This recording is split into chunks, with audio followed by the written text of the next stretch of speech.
Friends, ఈ video చూద్దాము. ఒక ఇంట్రెస్టింగ్ విషయం చెప్తాను తర్వాత.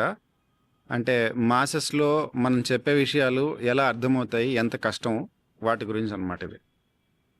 మీ ఇష్టం. నాకేమనిపిస్తే నేను చేస్తా. ఎవడు ఏమనుకుంటున్నాడు నేను కేర్ చేయదు, వేల సార్లు చెప్పాను. కానీ don't tell me what to do. ఇది ఫస్ట్ ఆఫ్ ఆల్, నేను నా లైఫ్లో నేను ఎప్పుడూ ఎవ్వరికి దేనికి భయపడలేదు. అది ఎందుకంటే నేను వీరుని కాదు, దానికి కాదు. నేను ఏది సీరియస్గా తీసుకోను, ఇంక్లూడింగ్ మై సెల్ఫ్. నేను నా లైఫ్ని కూడా సీరియస్గా తీసుకోను. నాకు అనుకూలంగా నేను బతకలేని సిచ్యువేషన్ క్రియేట్ అయినప్పుడు ఐ వుడ్ రాదర్ డై.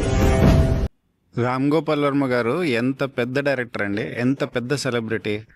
ఆయనే వేల సార్లు చెప్పాను, అయినా మీకు అర్థం కావట్లేదని అంటున్నారంటే ఆయన మీడియా ప్రజెన్స్ ఎంత పెద్దదంటే, రామ్ మూవీజం అని కొన్ని ఐ థింక్ కొన్ని డజన్ల ఎపిసోడ్స్ ఉన్నాయి అందులో.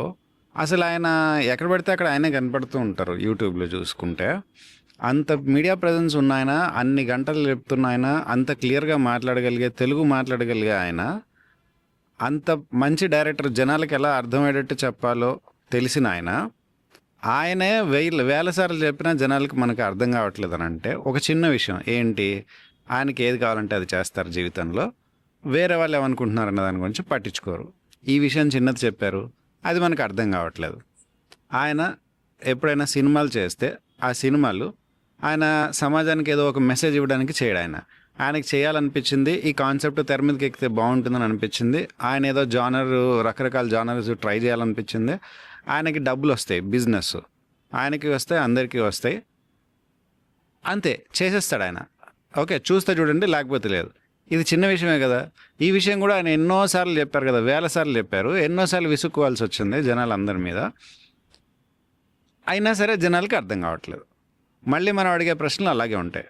ఇప్పుడు ఒక స్థూలమైన విషయం, చాలా మెటీరియలిస్టిక్ విషయం, ఇలాంటి విషయమే అంత పెద్ద డైరెక్టరు, అంత టాలెంట్ ఉన్న ఆయన అంత బాగా తెలుగులో విడమర్చి చెప్పినా మనకు అర్థం కావట్లేదు అని అంటే, సమాజానికి ఇన్ జనరల్ మీడియా ద్వారా, మాసెస్ ద్వారా అర్థం కావట్లేదు అని అంటే, సూక్ష్మాతి సూక్ష్మమైన రహస్యం అంటే సీక్రెట్ అని కాదు. సీక్రెట్ అంటే అది యాక్చువల్లీ తప్పు ట్రాన్స్లేషన్. రహస్యం అంటే చాలా ఇంపార్టెంట్ విషయం అని. ఓకే, ఆ రహస్యం తెలుసుకుంటే మనకి కొన్ని లోకం అంటే మళ్ళీ వేరే ఏదో లోకం అని అనుకుంటారు. లోకం అంటే జస్ట్ అంటే నేను లోకంలో ఉన్నా, నువ్వు లోకంలో ఉన్నావు అంటారు కదా. అలాంటి కొన్ని విషయాలు మనకి, కొన్ని విస్టాస్ అలా ఓపెన్ అవుతాయి అన్నమాట. ఆ ఓపెన్ అవ్వడానికి కావాల్సిన కీస్ రహస్యం అంటే అంతే.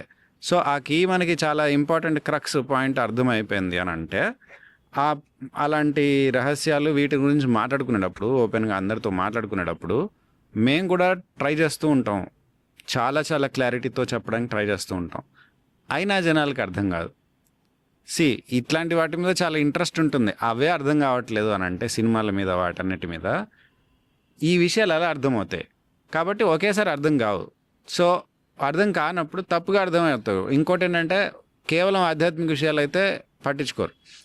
ఆధ్యాత్మికత దృష్టితో ప్రపంచాన్ని చూస్తూ, ప్రపంచంలో జరిగే వాటి మీద కామెంట్ చేస్తూ, అండ్ దానికి మనం ఇంకా ఎలా ఇంప్రూవ్ అవుతామంటే, ప్రపంచాన్ని ఒక బంధించే జైల్లాగా కాకుండా, ఏ ఆధ్యాత్మికత శిఖరంలో మీకు దొరికిన ఏదైతే సిద్ధి ఉందో, ఆ సిద్ధి ద్వారా నువ్వు మొత్తాన్ని చూస్తున్నప్పుడు బ్రహ్మమే, అంటే భగవంతుడే ఇన్ని రూపాల్లోనూ నీకు కనిపిస్తున్నాడు అనే ఒక దృష్టితో ఈ ప్రపంచాన్ని చూస్తూ, ఈ ప్రపంచం పూర్తిగా అంటే మనం ఒక్కళ్ళమే చూడకుండా ప్రతి వాళ్ళు అందరూ అంతే దైవికంగా చూస్తే ఎలా బిహేవ్ చేస్తారు, వాళ్ళు అలా చూసేటప్పుడు వాళ్ళ ఎకనామిక్స్ ఎలా ఉంటుంది, వాళ్ళ శరీరానికి కావాల్సిన వస్తువులను ఎలా సంపాదించుకుంటారు, వాళ్ళ చైతన్యానికి కావాల్సిన సమాధానం, అంటే ప్రతి సమస్యకి సమాధానం వాళ్ళు ఎలా తెచ్చుకుంటారు, హార్మోనియస్ సంగీతమయతతో ఎలా బతుకుతారు, దీని గురించి ఇప్పుడు నాలాంటి వాళ్ళు లేదా ఇంకా వేరే వాళ్ళు చెప్పడానికి ట్రై చేసేటప్పుడు, ఈయన చెప్పిందే అర్థం కాకపోతే మేము ఎన్నిసార్లు చెప్తే అర్థమవుతుంది, ఇంట్రెస్ట్ లెవెల్స్ తక్కువ ఉంటాయి. అండ్ ఇదేమో కొత్త కోణం. పైగా ఆధ్యాత్మికతలో కూడా ఇప్పుడు ఆధ్యాత్మిక చరిత్ర చూసుకుంటే, ఆ చరిత్రలో ఒక టర్న్ అన్నమాట.